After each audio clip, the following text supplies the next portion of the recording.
কল্যাণ চক্রবর্তী মহাশয় ভারতীয় জনতা পার্টির প্রার্থী, তিনি এখানে উপস্থিত হয়েছেন এবং রামচন্দ্রের এই মূর্তি উদ্বোধন করছেন। ভগবান শ্রী রামচন্দ্র কি, ভগবান শ্রী রামচন্দ্র কি, ভগবান শ্রী রামচন্দ্র কি।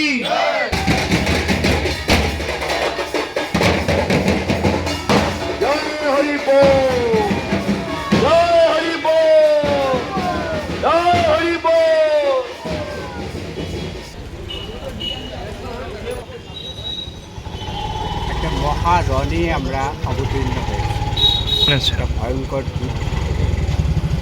এই যুদ্ধক্ষেত্রে ভগবান রামচন্দ্র তিনি যখন রাবণকে পরাজিত করবার জন্য অকাল বোধন করতে বাধ্য হয়েছিলেন, আদ্যাশক্তি মহামায়াকে দুর্গা রূপে দুর্গাপুজোর অকাল বোধন হয়েছিল বটে, কিন্তু প্রকৃত দুর্গাপূজার সময় হচ্ছে এই বাসন্তী পুজো।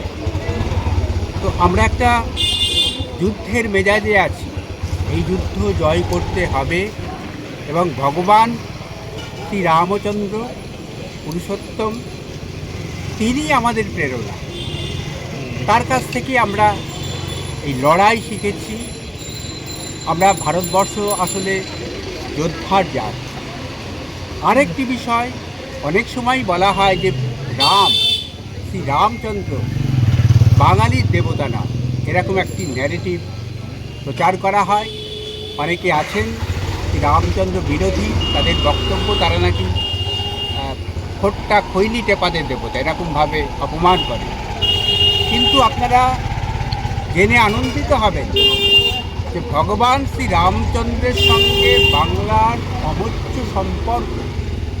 পশ্চিমবাংলার অনেক অনেক জায়গা আছে, বিশেষ করে ঝাড়গ্রাম, পশ্চিম মেদিনীপুর, তো এই এমনকি পুরুলিয়ায়, সেখানে রামায়ণ সংক্রান্ত অনেক স্থান, নাম এবং রামায়ণের বিভিন্ন ঘটনা সংঘটিত হয়েছিল এরকম নাম পাওয়া যায়। আর আমরা দেখেছি যে পরম পুরুষ শ্রীরামচন্দ্র, তার পরিবারের উপাস্য দেবতা রামলালা, এবং দক্ষিণেশ্বর কালী মন্দিরে যেখানে পুরোহিত বা পূজারী হয়ে উপস্থিত হয়েছিলেন রানী রাসমণি, তাদেরও কুলদেবতা রামলালা। তো বাংলায় যে রামচন্দ্রের চর্চা হতো, বাংলায় যে শ্রীরামচন্দ্র পূজিত হতো, এরকম অনেক উদাহরণ আছে। রবীন্দ্রনাথ ঠাকুর তিনি বারে বারে বলেছেন বাংলার মানুষের সঙ্গে রামায়ণ এবং মহাভারত এবং এই ঐতিহ্যের যোগাযোগ খুব প্রাচীন।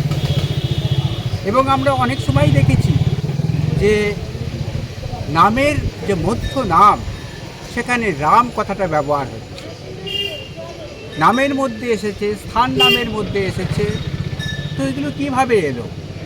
এমনকি আমাদের যে মহামন্ত্র হরে কৃষ্ণ কৃষ্ণ কৃষ্ণ হরে হরে, হরে রাম রাম রাম হরে হরে, এখানে রামের কথা আছে। এই মন্ত্র তো সকলেই আমরা উচ্চারণ করি। তো তাহলে কিভাবে আমরা বলতে পারি শ্রী রামচন্দ্র বাঙালির দেবতা নয়? আসলে শ্রী রামচন্দ্রকে কেড়ে নিয়ে বাঙালিকে, হিন্দু বাঙালিকে, তাদের যে পৌরুষ সত্তা, তাদের যে যোদ্ধিত্ব রূপ, এটি কেড়ে নেওয়ার চেষ্টা হয়েছে। আজকে রামনবমীর প্রাক পর্বে আমরা সেই শ্রী রামচন্দ্র দেবকে পূজা করে আমাদের এই ছাত্র শক্তি সেটা উজ্জীবিত করব, আমাদের যে ঊর্জা, রাজনৈতিক ঊর্জা, সেটা প্রকাশ করব। সকলের মধ্যে সেই দৃঢ়তা আসুক, ভগবান রামচন্দ্রের মতো তারই উত্তরাধিকারী হিসাবে আমরা তার ধারক এবং বাহক এবং সেই ঐতিহ্য আমরা অনুসরণ করে চলেছি। হচ্ছে আমি আমার রাজনৈতিক প্রচার করছি ঠিকই, কিন্তু রাজনৈতিক প্রচার করছি বলে আমাদের যে সামাজিক অনুষ্ঠান, মন্দির, দেবালয়, সেখানে আমি যাব না। তো এখন মানে ফেস্টিভ মুডে আছি আমরা একদম। তো আমরা পথে যে সমস্ত মন্দির পড়বে, দেবালয় পড়বে, প্রতিদিন যেভাবে যাই, আমরা যখন চলাফেরা করি সেখানে যদি মন্দির থাকে সেখানে আমরা প্রণাম করি, শ্রদ্ধা নিবেদন করি, তারই অঙ্গ হিসাবে এখানে ভগবান শ্রী রামচন্দ্রের পূজা হবে, সেখানে আমি এসেছি।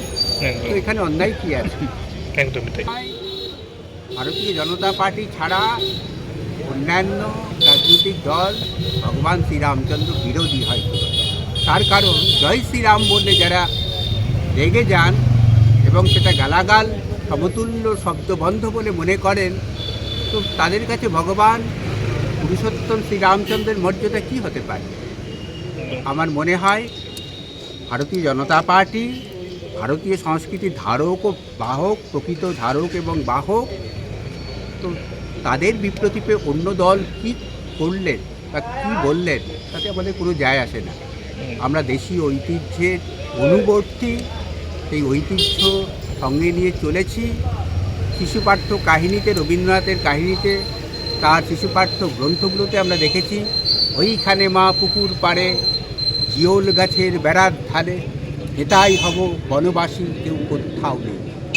এখানে কিন্তু একবারও রামচন্দ্রের কথা বলা হলো না, একবারও রামায়ণের কথা বলা হলো না, কিন্তু এই কয়েকটি শব্দবন্ধের মধ্যে দিয়ে বুঝতে অসুবিধা হয় না এটা রামায়ণের আবহে কথা বলা হচ্ছে।